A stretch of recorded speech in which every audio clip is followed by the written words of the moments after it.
দাদি আপনি কেমনে নিয়ে যাবেন? কেউ আসে নাই? কেউ আসে নাই? না ভাইয়া মুই নিগাতো ভাইয়া হ্যাঁ? ঠিক কথা। আগে দিয়ে না ভাই না ভাই মুই নিগাতো। কাউরে দায়িত্ব দিতেছে, আসেন। وأنرت قلبي شكرا لك ربي আপনার বয়স তো দাদি কত বছর হবে? ৭০-৮০ বছর হবে না? ৭০-৮০ বছরের বেশি হবে।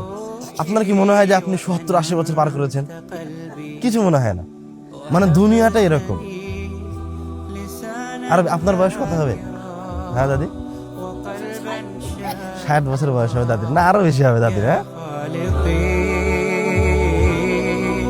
وهبتني لسانا ذاكرا وقلبا شاكرا يا خالقي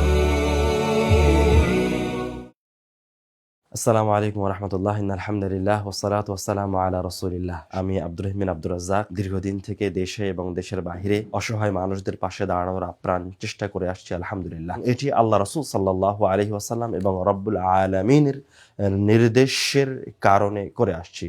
যেমন আল্লাহ রাসূল সাল্লাল্লাহু আলাইহি সাল্লাম বলছেন, আল্লাহু ফি আউনিল আবদি মা কানা আল আবদু ফি আউনি আখিহি।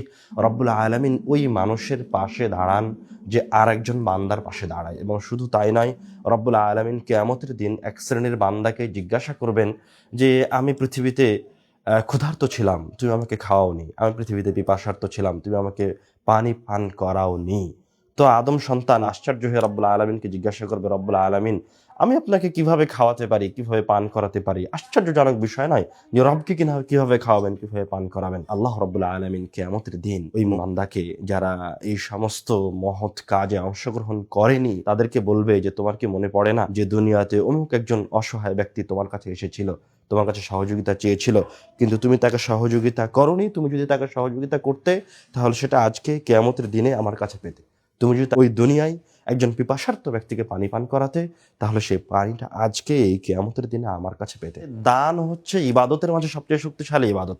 আল্লাহ রাসূল একটা খেজুর দিয়ে হলেও জাহান্নামের আগুন থেকে বাঁচার জন্য বলেছেন।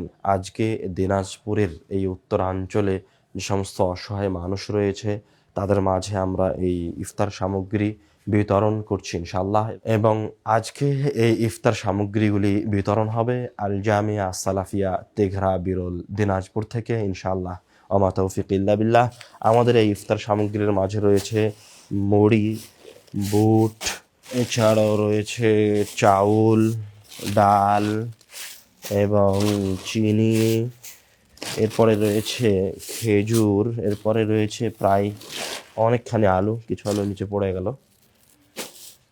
প্রায় মোটামুটি যথেষ্ট সামগ্রী। আসলে এগুলি মূলত একদম যারা অসহায়, যারা হিমশিম খায় পরিবার পরিচালনা করতে, 3 বেলার খাবার জোগাড় করতে, যারা বিধবা, যারা ইয়াতিম, মূলত সেই সমস্ত পরিবারগুলির জন্য।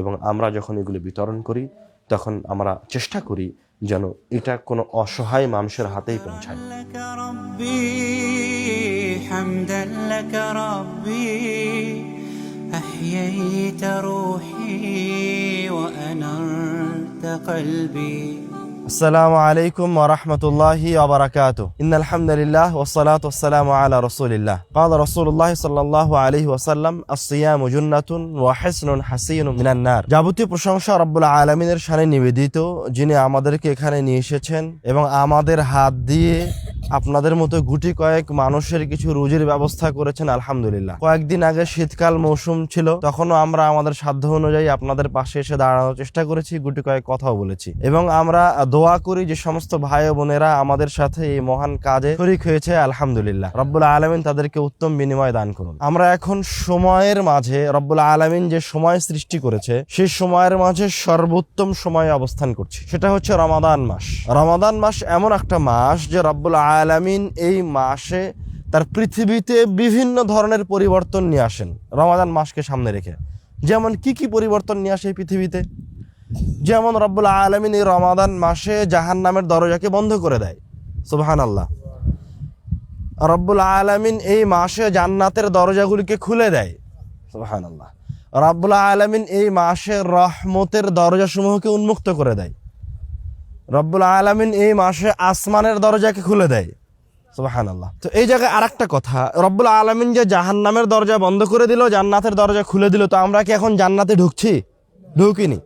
তো এটা কেন হচ্ছে? রমাদান মাসের সম্মানে হচ্ছে, সুবহানাল্লাহ। মানে মানুষকে আল্লাহ দেখাচ্ছে যে দেখো রমাদান এরকম মর্যাদাপূর্ণ মাস। তারপরে আল্লাহ রাসূল সাল্লাল্লাহু আলাইহি ওয়াসাল্লাম আরো বলছে যে এই রমাদান মাস যখন থেকে শুরু হয়েছে এবং শেষ দিন পর্যন্ত আল্লাহর পক্ষ থেকে একজন আহ্বান করতে থাকবে, ইয়া নাদিয়াল খাইরি আকবিল, হে কল্যাণের অনুসারীরা, মানে যারা ভালো কাজ করতে চাও তারা এবং ভালো কাজের অন্বেষণ করো, তোমরা ভালো কাজের দিকে আরো বেশি বেশি এগিয়ে আসো। এবং আহ্বান করতে থাকে ইয়া নাদিয়া শাররি আকসির, এবং যারা অনিষ্টের অন্বেষণকারী বা খারাপ কাজ করো, এখন রমাজান মাস এসেছে, তোমরা থেমে যাও। এইভাবে রমাজান মাসের শুরু থেকে শেষ পর্যন্ত রব্বুল আলামিনের ফেরেশতা আহ্বান করতে আছে, সুবহানাল্লাহ। তো এই মাসকে মূল্যায়ন করতে পারা অনেক বড় একটা পাওয়া। সবাই এই মাসকে মূল্যায়ন করতে পারে না।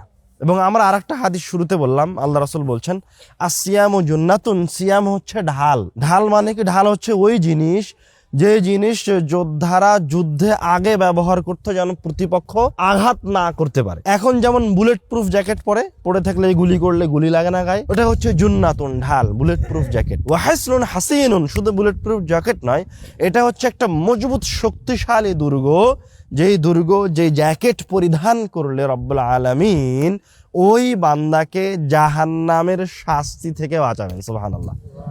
মানে এমন একটা ঢাল, ওই ঢাল যে নিবে তাকে আর জাহান্নামের শাস্তি গ্রাস করতে পারবে না, সুবহানাল্লাহ। শুধু তাই নয়, আল্লাহ রাসূল সাল্লাল্লাহু আলাইহি ওয়াসাল্লাম হাদিসে বলছেন মান সামা ইয়াওমান ফি সাবিলিল্লাহ, মানে একদিনের সিয়ামের ফজিলতে বলছে, মান সামা ইয়াওমান ফি সাবিলিল্লাহ বা'আদাল্লাহু ওয়াজহাহু আনিন নারি ৭০ খরিফান, যে একদিন আল্লাহর জন্য সিয়াম পালন করলো তাকে জাহান্নাম থেকে ৭৭ বছরের পথ দূরে নিয়ে যাওয়া হলো, সুবহানাল্লাহ।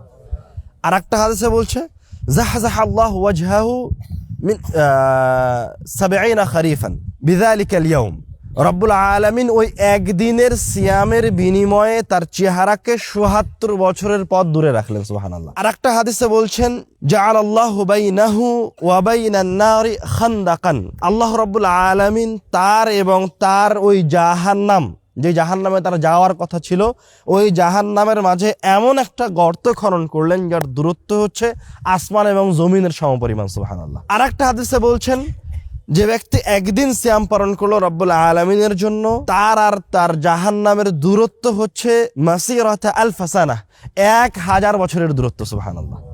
এই যতগুলি হাদিস বললাম সবগুলি একদিনের সিয়ামের ফজিলতে আল্লাহ রাসূল বলেছে, কল্পনা করা যায়। আর রমাদানের বিষয়ে যখন আল্লাহ রাসূল সাল্লাল্লাহু আলাইহি ওয়াসাল্লাম বলতে লাগলেন, তখন বলছেন মান সামা রমাদানা ঈমানান ওয়া ইহতিসাবান, যে ব্যক্তি ঈমান এবং কল্যাণের আশায়, বিনিময়ের আশায় রমাদান মাসে সিয়াম পালন করলো, গুফিরা লাহু মা তাকাদ্দামা মিন যামবি, রব্বুল আলামিন তার অতীতের সব গুনাহকে মাফ করে দিলেন, সুবহানাল্লাহ। তারপরে আল্লাহ রাসূল বলছেন মান কামা রমাদানা ঈমানান ওয়া ইহতিসাবান গুফিরা লাহু মা তাকাদ্দামা মিন যামবি, এবং যেই ব্যক্তি রমাদান মাসের রাত্রে ইবাদত করলো তারও রব্বুল আলামিন অতীতের সব গুনাহকে মাফ করে দিলেন, সুবহানাল্লাহ। তারপরে আল্লাহ রাসূল আবার বলছেন মান কামা লাইলাতুল কদর, এবং যেই ব্যক্তি লাইলাতুল কদরের রাত্রি পেল, ওটায় জাগ্রত থাকলো, ইবাদত করলো, তারও রব্বুল আলামিন অতীতের সব গুনাহকে ক্ষমা করে দিলেন, সুবহানাল্লাহ।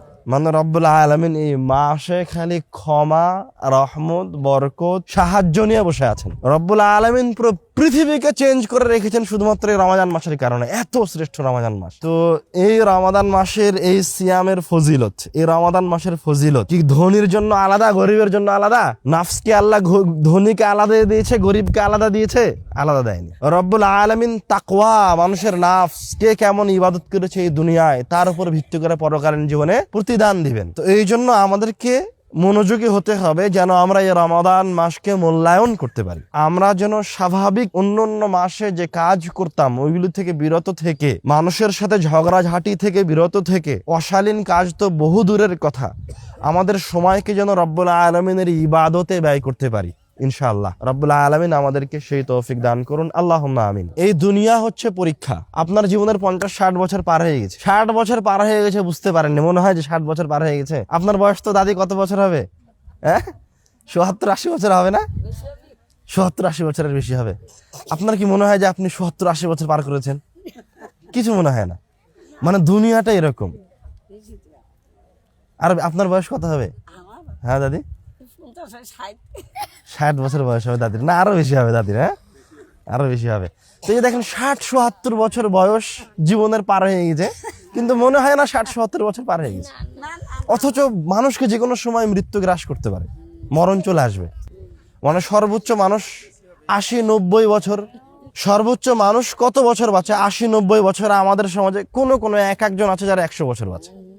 মানে আরো যদি খুব বেশি বেঁচে থাকি আমরা, তো সর্বোচ্চ 20 বছর। 60 বছর পার হয়ে গেছে, বুঝতে পারেননি? আর 20টা বছর। তাহলে কেন পাপ কাজ করছেন? কেন অন্যায় করছেন? কেন আরেকজনের সাথে ঝগড়া করছেন? কেন আরেকজনের 10 টাকার জিনিস চুরি করে নিচ্ছেন? কেন আপনি কাজে খেয়ানত করছেন? এই জীবনটা তো পরীক্ষা। মরে যাবেন, যখন রূহ বের হয়ে যাবে, ওই রূহটা যদি ভালো হয় তাহলে ভালো ফেরেশতাদেরকে দেখতে পাবে। ওই রূহ বের হয়ে যাওয়া থেকে শুরু হবে তার জান্নাতের যাত্রা। আর রূহটা যদি খারাপ হয়, তো ওই রূহ বের হয়ে যাওয়া থেকে শুরু হবে জাহান্নামের দিকে যাত্রা।